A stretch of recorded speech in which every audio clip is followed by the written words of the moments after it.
And then comes the business object. Now, this is very important part. Why? In the overview section, when I was discussing and I stated that as a tool, Workday has not allowed us, or Workday, has not given us any methodology which tells us what database they are using. They have not disclosed the, the middleware or the front end. So we don't know how that has been developed. We don't know the framework, nothing. But this is an application, right? So we need to store data. We need to retrieve data. So for that purpose, Workday has given a terminology, which is basically called as business objects. So these business objects play a very important role for storing and retrieving of data. So we can consider business objects as a table of a database. Now, when you consider anything as a table of a database, so what do you see in a table in a database? What do you find? So what happens here, guys, we have to understand when we are talking about a table. So table is a collection of organized data in the form of rows and columns. So you would have seen an Excel sheet, right? So what do you see in an Excel sheet, guys? You see a column, you see rows and columns. And when you have the data, first of all, you will have to define the column name, right? So in this column, I have to enter such kind of values. In column 1, I'll do this. Column 2, I'll do this. Column 3, I'll do this.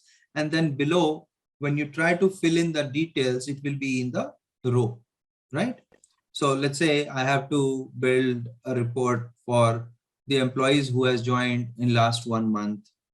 Now, what are the options I would need? I would need their first name, their middle name, their last name, date of birth, date of hire, right?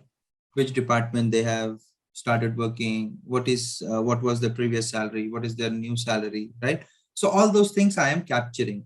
So in those cases, what I will do, first of all, I'll put that columns. Column 1 will be for first name, 2 will be for middle name, 3 will be for last name, then gender, date of birth, all those things are in column. And whoever has joined in last 1 month, okay, all those data will be in rows. Clear? Now, this collection is basically a very basic collection, but it is in organized format. You are able to see that. And this is where your tables come into picture. So if you see this spreadsheet, it is a form of a table only, right? You have rows and you have columns. Similarly, when we go into a table, if a database, it will have the same kind of structure. You will have a column name and then the data will be below that, which will be in the form of rows. Now, if it is just like a table, as I stated, that business object is just like a table, which means it will have a table name, which means it will have a business object name. And then with that business object, you will have the column name as well, which is basically called fields. Okay. So if I have to go into a business object, there is a shortcut, guys, which I'm going to show it to you. Basically, this is the only way. And as I stated, I'm going to use this particular search box for doing everything. So if I have to go into a business object, I'll type here as BO. BO stands for business object. I'll put a colon and I'll type the name of the business object where I have to go. Okay. So the most important business object which is there in Workday is worker. Without worker, Workday is useless. There's nothing, right? So worker has the maximum number of fields. Along with that, you will have a lot of other information, right? Because everything is related with worker only. That's the reason why this application is called as Workday. Okay. So if I have to search it, I'll put BO colon and then I'll go ahead and put worker and hit enter. So once I hit enter, it will take me to that page where it will give me all the business objects which is related with worker. Okay. You see this business object and here is the name worker. So I'll click on it. Now this will take little time to load.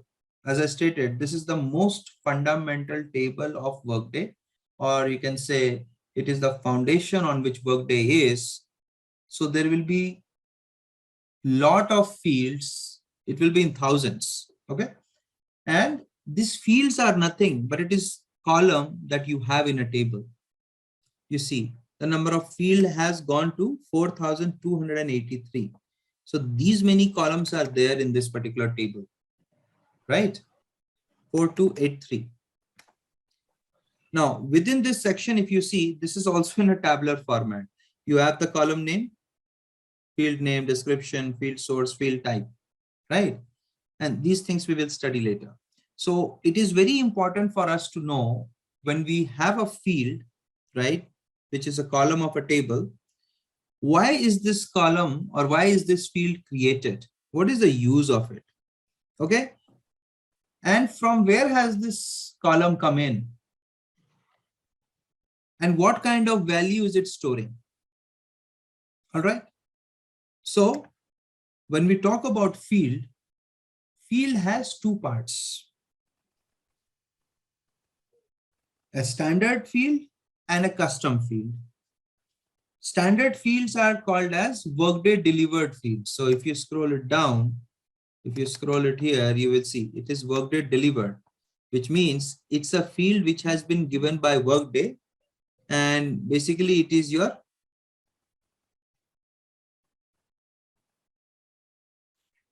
a standard field which has been put here. And that's the reason it is called as Workday delivered. So this is Workday delivered. So there are two types of field that you will get, that, you know, from where is that source coming? So we have field source. So it is Workday delivered. Okay. Workday delivered means it's a standard field, standard column of the particular table. And then you see this option which says calculated. Wherever you see this option which says calculated, guys, understand that this is basically your custom field. So someone has created it for a specific purpose. So there is a complete chapter on this that we are going to cover, which is calculated field. And this field is created for some specific functions. Now, what are those functions? Why exactly have we created it? So when we say that we are creating a calculated field, the calculated field is something which helps us to perform some activity. For example, I have to write a formula, okay? And that formula will calculate the salary for all my department. So how much is the total amount that I am getting as a cost to my cost center? Okay, so I'll have to write a formula, and that on that formula, I will actually create a calculated field, which will be a form of arithmetic. And then I will add those other fields which I require, and that value will be the total cost which I am getting, right? So this is a kind of calculation. Let's say I have to extract some true or false value from particular condition.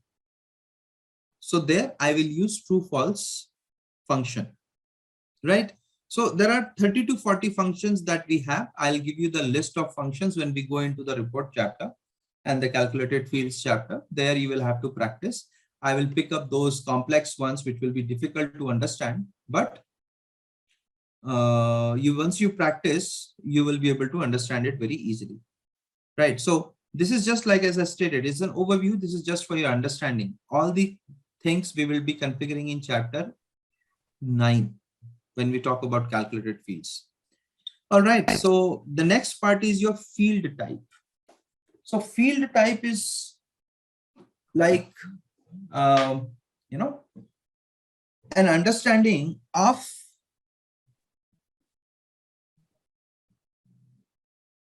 what kind of value this particular field is holding. Let's say first name. So when you have to put a type, what would you put in? That what kind of value it is holding, this particular field, first name.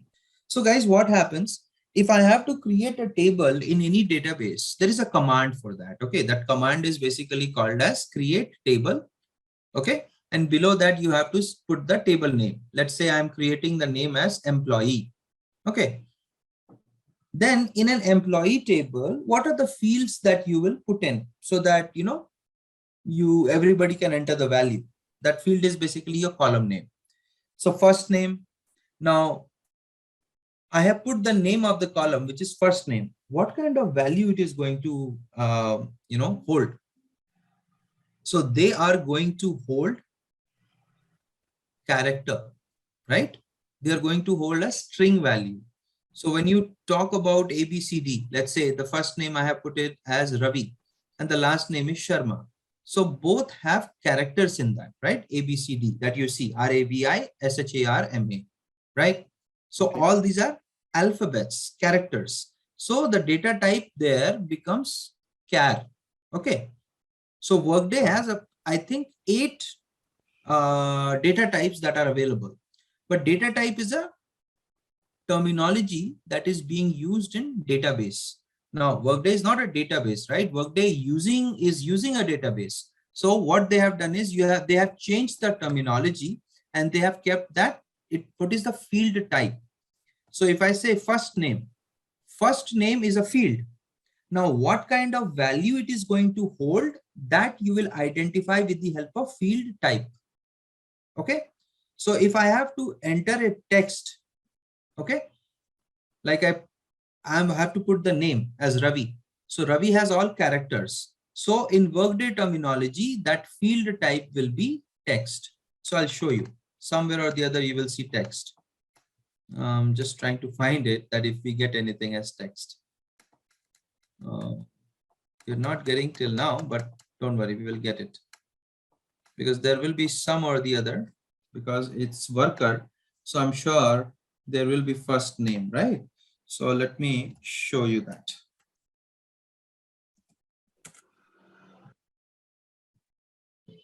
You see this first name.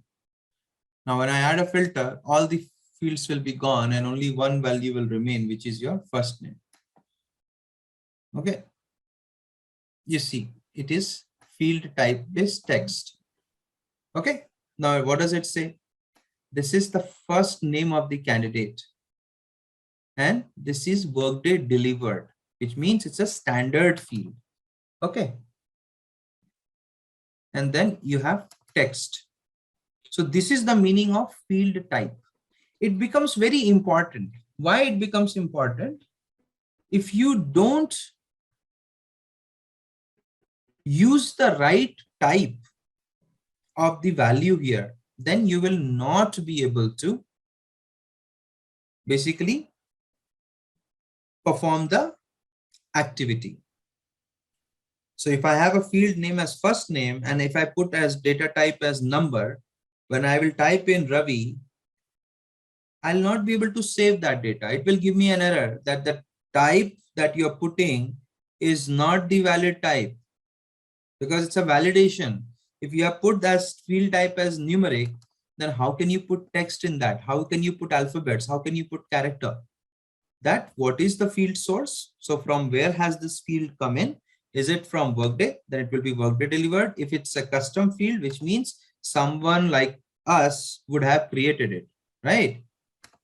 So that's the reason you will see the field source as either calculated, or you will see the field type as Workday delivered. All right. So calculated means it's a custom field. Workday delivered basically means your standard field.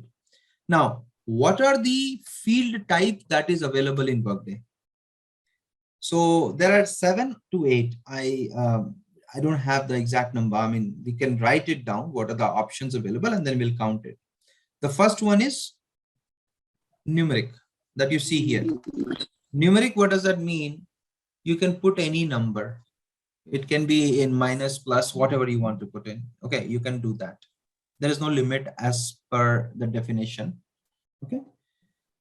Then comes text, where you put in the alphabets. You would write the name, right? Then you will use text. Then you have date. So when you use date, a kind of calendar, a drop down comes in where you have to enter the value. Let's say you have to put the date of birth, right? So Let's say someone has been, someone was born on, let's say 10th of July 1990. Okay, so you will have to click on month, you'll have to select the month, select the year and the date. So that's a date fund. What I said up till now was there are two things, numeric and text, right? Then we have date field. What is a date field? What does it do? Let's say I have to enter the date of birth.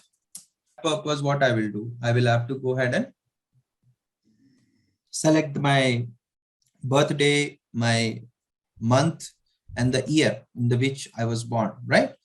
So that is a kind of date I have to enter. Then there is also a kind of field type which is called as date and time, where we will be able to put the date, whatever the date we have, and then we will also be able to put the time. Let's say I have to run a report every day at 10 a.m. in the morning. Okay. So as you schedule your calls, right? If you have to send a calendar invite and you have to schedule a call, so what do? You put a date and then you put a time, right? And then automatically you will get an invitation there. So that is called as date and time. So we have understood numeric, we have understood text, we have understood date, we have understood date and time. Now you see this option which says multi-instance. Okay.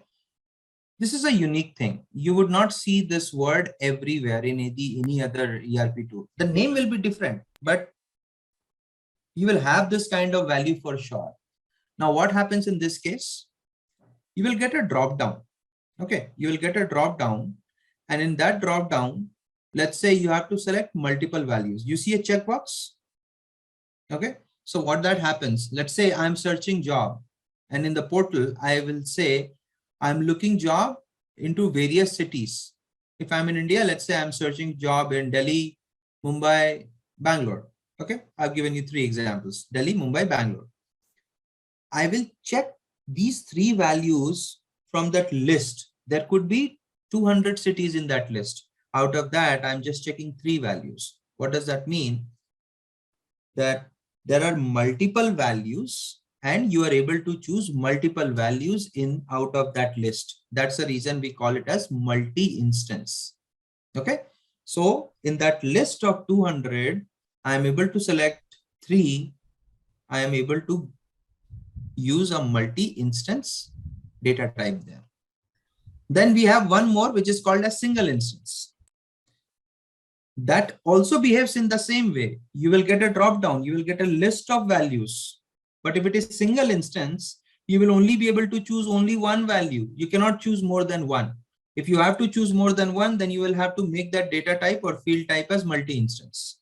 But if you are choosing, different things, you will not be able to choose more than one. Okay. Then we'll go to the next type, which is called as Boolean. Boolean means true or false, 0 or 1, right? So if we are putting a field type as Boolean, we can only put a value whether it is true or whether it is false. Then we have got 2 more things that I want to explain. I think there is currency. So every country in this world has its own currency, right? Now, let's say you have set up a company which is in India. Then you set up the default currency as INR. But let's say it's a global company. It does not only operate in India. It uses a global currency. And let's say that the global currency which has been adopted by the company is dollar, USD. So you will choose the currency as USD as your default currency. You will not choose INR. Okay. So that makes it different. If you're working in Australia, you can choose Australian dollar. You can, if you're working in UK, you can choose British pound, or you are working in Europe, you can choose the currency of each country, or you can choose a common currency, which is euro. Okay. So what did we understand up till now? We started with text. We went into numeric. We understood date. We understood date and time. We understood single instance, we understood multi-instance, we understood Boolean, and we understood currency, right? So these are the 8 type of field that you will see in Workday, right? Apart from this, I don't think there is anything else, but in case if we encounter something, I will explain you at that time. I don't think there is anything.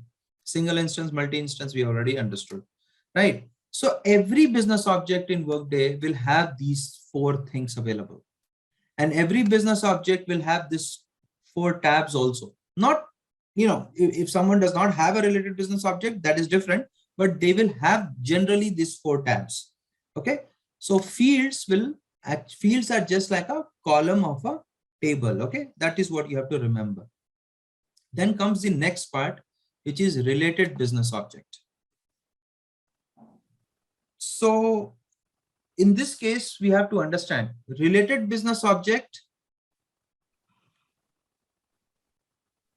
is more like a related table. So for example, I have employee table and I have salary table.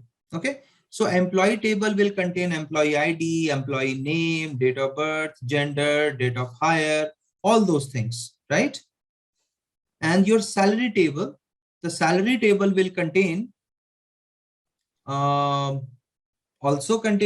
will also contain employee ID. So the employee ID becomes a common field between your employee table and your salary table, right? Now this employee ID is actually situated in employee table, but this is being used by salary table, which means there is a relationship between both the tables, right? Now, in common database terminology, we call this as a related table. But when it comes to Workday terminology, we call them as related business object. So business object is what? Table, related business object. Now you see there are 2 columns, links to and links from. Okay. So in the links to section, you see business objects and you see the number of links. So the number of links is nothing but the number of fields or columns which is common between this particular business object and this particular business object. So the business object to whom you are viewing, which you are looking, is basically your worker business object. Okay. So whatever we are looking into, it becomes the primary business object automatically. All right. Now, if I scroll it down, let's see, 26 is too much. Let's look into this one, which has 4. So academic appointment is the business object, and then the number of links is 4. Let's click on this. You see academic appointment title, academic appointments, academic appointment with sabbatical program, primary academic appointment. Now, who owns this business? Who owns this field? This is owned by worker. You see this? The left-hand side with the column is worker, and this field belongs to worker, but this is being used by academic appointment, and that's the reason academic appointment becomes a related business object. Okay. This is how exactly it is being used. So here, if academic appointment is my related business object, worker becomes as primary business object. We have not mentioned it, Workday has not mentioned it, but you have to think in this way. So whoever is owning the field is the primary business object. Whoever is using the field will become the related business object. Okay. Now the next part, when I say links to, okay, the next part is links from. It is exactly the opposite. So what we saw here, the fields which were of worker was being used by different business object, right? So why can't worker use the fields of different business object? That is also possible. So let's see this one, abstract business asset and asset share. There are 2 links. So in this case, what happens? The fields are issued to and requested. Now this field belongs to abstract business asset and asset share. This is being used by worker. So worker here becomes the related business object. So this is very important concept that we will be using when we will be creating reports. Okay. Next part is data source. Now, this is also very important concept. We will revisit this when we go into chapter 8, but as this is first chapter, I'm giving you a complete overview just to make sure that you understand these things so that when we go into chapter 8, things will be easier. Now, you see this number of fields here. It's 4,283. That's huge, right? It's too many. So if I have the fields, right, it is going to be very difficult if I have to search for one particular value, and if I have to move into 4,000 different fields, right, it will take time. And suppose your number of records, the number of values which you have is in millions and billions. So you will take a very long time to create or prepare a report, right? So for that purpose, what Workday has done, Workday has given a data source. So if I have to prepare a report, I need to remember or know the data source. I cannot prepare any report if I don't know the data source. So to know the data source, you need to know the name of the business object. And once you are able to get into the business object, then only you will know the data source. But because of practice, because of, visiting different business objects, you will keep on learning the data sources. This will come only through practice. But what is the concept of data source? Why it was actually introduced? We all know that Workday is on cloud, right? And on cloud, you always have to understand one important part, that whenever we are on cloud, resources will be shared, which means your CPU, any synchronous request that you put, that will have some time limit to execute something. Let's say you have been given 5 minutes. So if you say that, okay, please run this report, you will enter the report and you will try to click on it and you will run the report. So the request goes to the server. Server will have 5 minutes to execute it. If the data in the report is not being fetched within that 5 minutes, your report will time out. And it will give you an error that the report took too long time to execute. Please optimize this report so that you can run it again. So for optimization, for running the report faster, Workday has given this terminology, which is data source. So whenever we create any report, we will have to know the data source. And if you know the data source, the worker or any business object, that will automatically be linked with that report. You don't have to typically type the name of the business object, but what you have to type in the name of the data source. Now, what this data source does, it will contain fields of a limited quantity.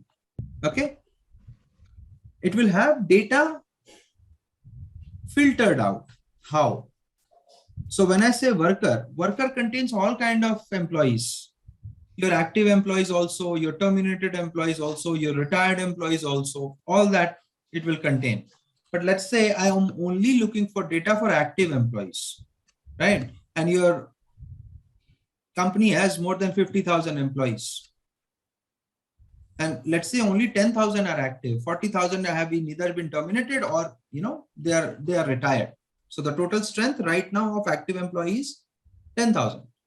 But you had one time 50,000 employees, right? That could be possible. So I don't need that. So for that purpose, what I'll do, I will use a data source for active employees only, all active employees, or I will look for all active and terminated workers so that I can reduce the number of retired employees. What it will do, it will reduce the burden of those unwanted data which I don't need in my report, correct? And it will reduce the runtime of my report. So a report which was running in 4 minutes, it can, it can come and it can give me the data in 30 seconds if I'm able to remove that. So this is the use of data source. Now there are two types of data sources, guys. One which is called as standard and another which is called as indexed. So standard data source are those data source which is not mapped to a particular location. And indexed data sources are those which is actually mapped with a particular location. Now, how exactly it works, I'll give you an example. Let's say you have a 2000 page book. Okay. So you're reading a book which has 2000 pages in that. And let's suppose you have to search a particular word. Okay. How will you know where in that book that particular word is? You will have to start from page 1 and you have to keep on searching till you find that word, right? That's the normal process you follow. But in a book, you would have seen there is a glossary or an index at the back of the book that with this alphabet, these are the words and you can find it on this page number, right? So what does that help you?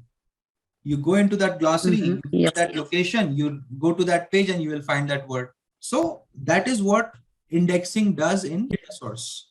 It will add a location that, okay, I have to search that value. I'll go at that location. I'll fetch that value and my work is done. My report will run faster.